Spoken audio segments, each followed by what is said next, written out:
I'm a dude playing a dude disguised as another dude.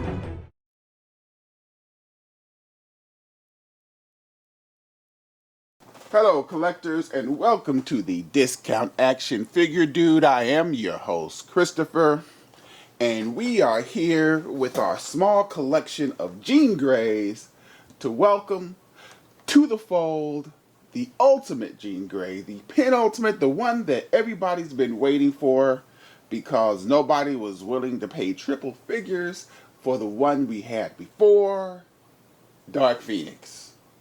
Without further ado, let's say we cut Dark Phoenix open.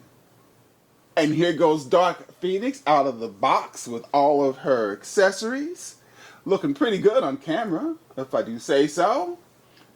I don't know why she has, again, she came in the box with the fist hands. I don't know who Phoenix is punching or who Jean Grey in particular would be punching, but they gave us fist hands. So we got fist hands. But let's say we take a closer look at Dark Phoenix.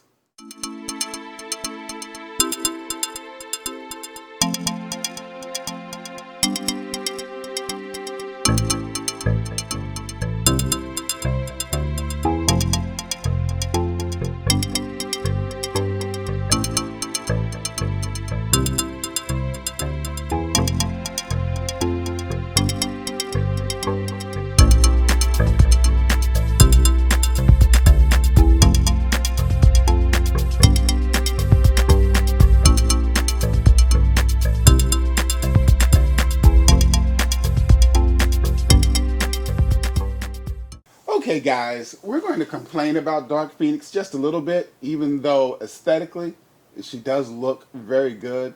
And she's going on the shelf because, like a lot of you, I've been waiting for a Dark Phoenix for a long time and finally have one.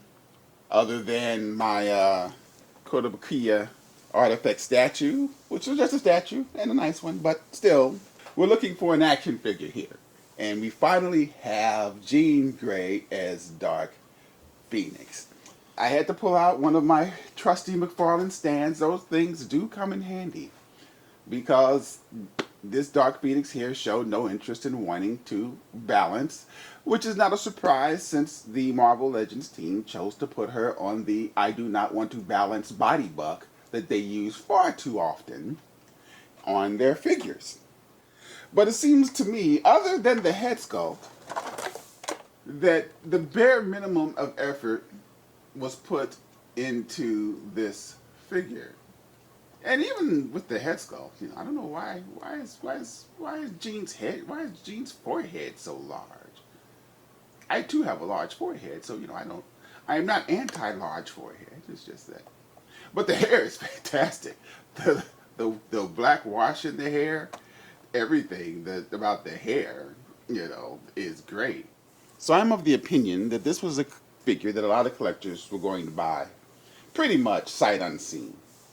It's Dark Phoenix. Haven't had a Dark Phoenix in a long time. Except for, there is the one out there floating. I think it was a 2-pack with Cyclops, maybe? I can't remember. But the aftermarket price on that is debilitating. So this is good. This is what we've been waiting for. We have a Dark Phoenix. It's just that knowing that this figure was going to probably be purchased sight unseen, is that what are the choices? The choices are to give it maximum effort, or the choices are to just get by with the bare minimum.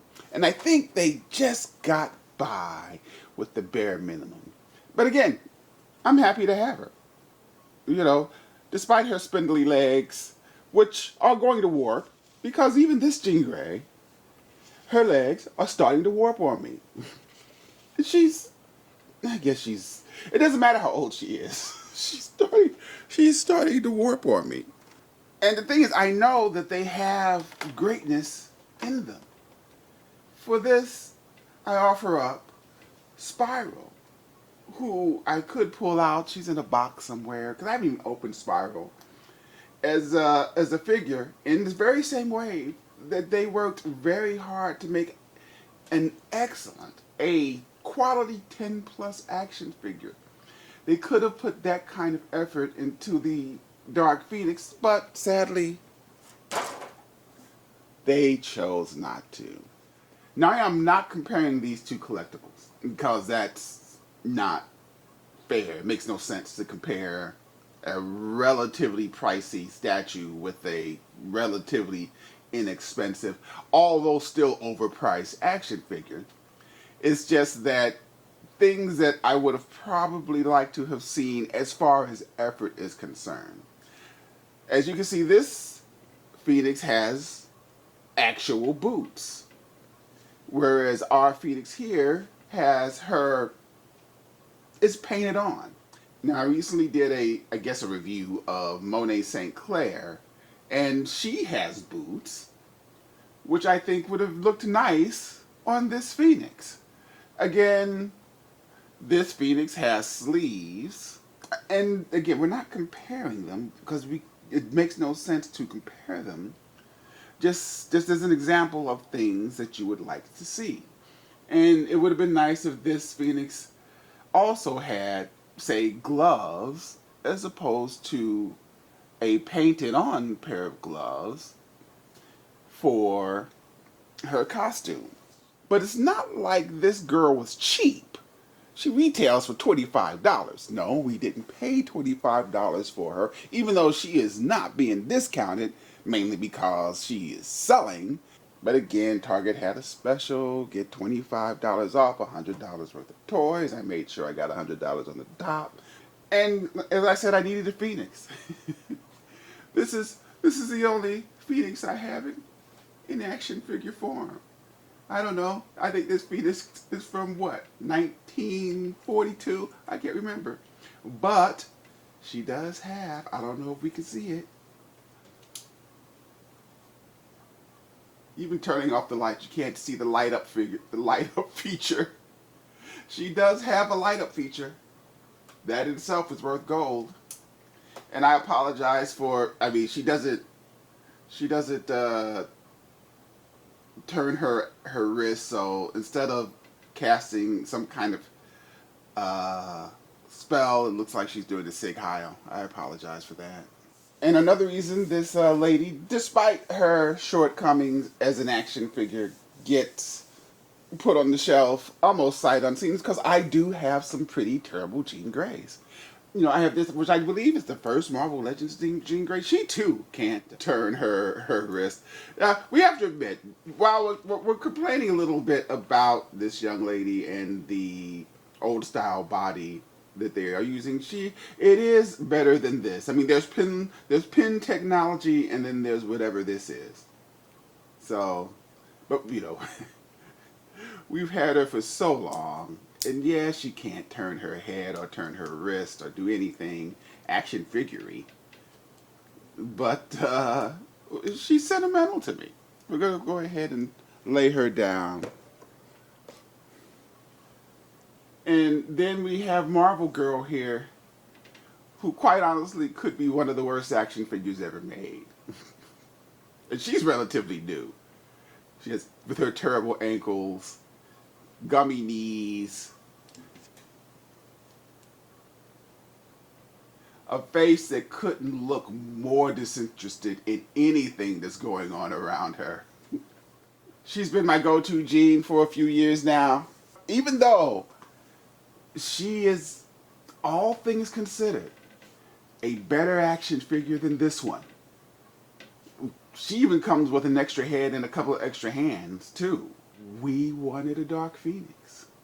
So she is going to be moved off the X-Men shelf and onto another shelf because it now belongs to Dark Phoenix. What kind of value do we assign this Dark Phoenix?